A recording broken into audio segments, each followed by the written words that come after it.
Hello friends, Radhe Radhe. आज मैं आपको बताऊंगी पितृपक्ष में जन्मे लोग कैसे होते हैं, भाग्यशाली या नहीं। बहुत से लोगों का मानना है कि ऐसे बच्चे जिनका जन्म पितृपक्ष के दौरान होता है वो परिवार के लिए कुछ नकारात्मक प्रभाव डाल सकते हैं, लेकिन वास्तविकता कुछ और ही है। दरअसल ज्योतिष की माने तो इस अवधि में जन्मे बच्चे हमारे पूर्वजों का प्रतिनिधित्व करते हैं और हमारे लिए बहुत ही शुभ संकेत लेकर आते हैं। जैसे मान लो ज्यादातर जो पितृपक्ष है वो सितंबर, अक्टूबर या अगस्त, सितंबर के आसपास एंड में होता है।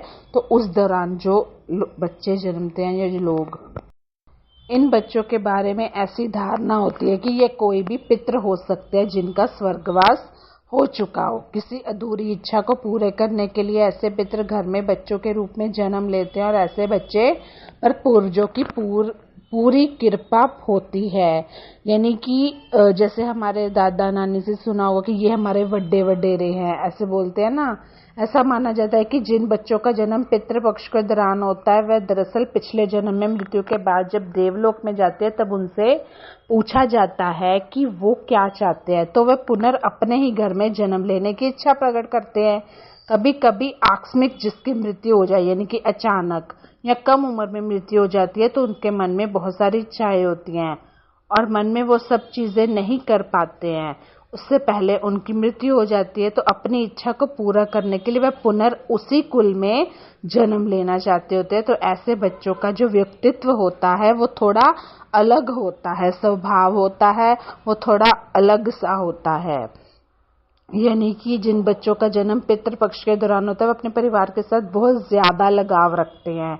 बड़े होने पर भी इनका प्रेम लगाव कम नहीं होता और हमेशा परिवार के लोगों को अहमियत देते हैं। बहुत सारे लोग हैं इस दुनिया में, ये लोग किसी भी परिस्थिति में अपने परिवार का साथ नहीं छोड़ते। यानी कि थोड़ा सा अगर ये परिवार से अकेले रहेंगे तो ये होमसिक कहलाएंगे और इनका स्वभाव कभी इन्हें होमसिक बना भी देता है। जिसे हम कहते हैं यार हम तो साल साल बाद अपने मायके जाते हैं। तो कुछ लोगों का मानना है कि कोई नहीं रह पाते, भाई जाना है तो जाना है। ज्योतिष शास्त्र के मुताबिक पितृपक्ष में बच्चों का जन्म होना शुभ होता है। श्राद्ध के दौरान पैदा हुए बच्चे बहुत रचनात्मक होते हैं और अपनी कला के जरिए खूब मान सम्मान कमाते हैं। मान्यता है कि श्राद्ध पक्ष में जन्मे बच्चों पर पितरों का विशेष आशीर्वाद रहता है और इस कारण वे अपने जन्म में खूब तरक्की करते हैं जीवन में।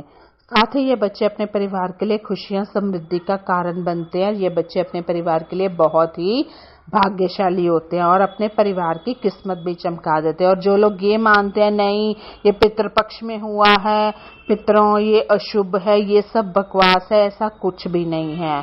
हर चीज की हर कीमत की नियम होते हैं। अब गिलास की शेप जितनी है उसमें उतना पानी डालोगे, उसकी एक सीमा है, एक नियम है। ज्यादा ग्लास में पानी डाल तो गिरेगा ना। पितृपक्ष में जन्मे बच्चों को लेकर ऐसे भी माना जाएगा ये बच्चे अपने कुल के पूर्वज होते हैं, यानी कि अपने परिवार में फिर से जन्म लेते हैं। इस कारण कई बार इन बच्चों को शक्ल सूरत आदतें भी अपने परिवार के पूर्वजों से मिलती हैं। पितृपक्ष में जन्मे बच्चे अपनी उम्र की तुलना में बहुत ज्यादा समझदार होते हैं। वह कम उम्र में ज्ञानी, समझदार हो जाते हैं और परिवार के लिए सम्मान का कारण भी बनते हैं। लेकिन इनका जो चंद्रमा होता है वह कमजोर हो जाए। ज्योतिष के अनुसार पितृपक्ष में जन्मे बच्चों का भविष्य उज्जवल तो होता है, वह खूब धन दौलत के मालिक बनते हैं। जिस भी क्षेत्र में जाते हैं नाम कमाते हैं, उन्हें खूब मान सम्मान मिलता है, तरक्की मिलती है। लेकिन पितृपक्ष में जन्मे बच्चों की कुंडली में चंद्रमा कमजोर होने के कारण उन्हें थोड़ा तनाव, अवसाद झेलना पड़ता है। तो बेहतर होता है कि चंद्रमा को मजबूत करने के लिए ज्योतिष उपाय करें। इसका पहला उपाय यही है कि आप सफेद चीजों का दान करें। तो कैसी लगी मेरी वीडियो मुझे जरूर बताइएगा। Bye bye, take care.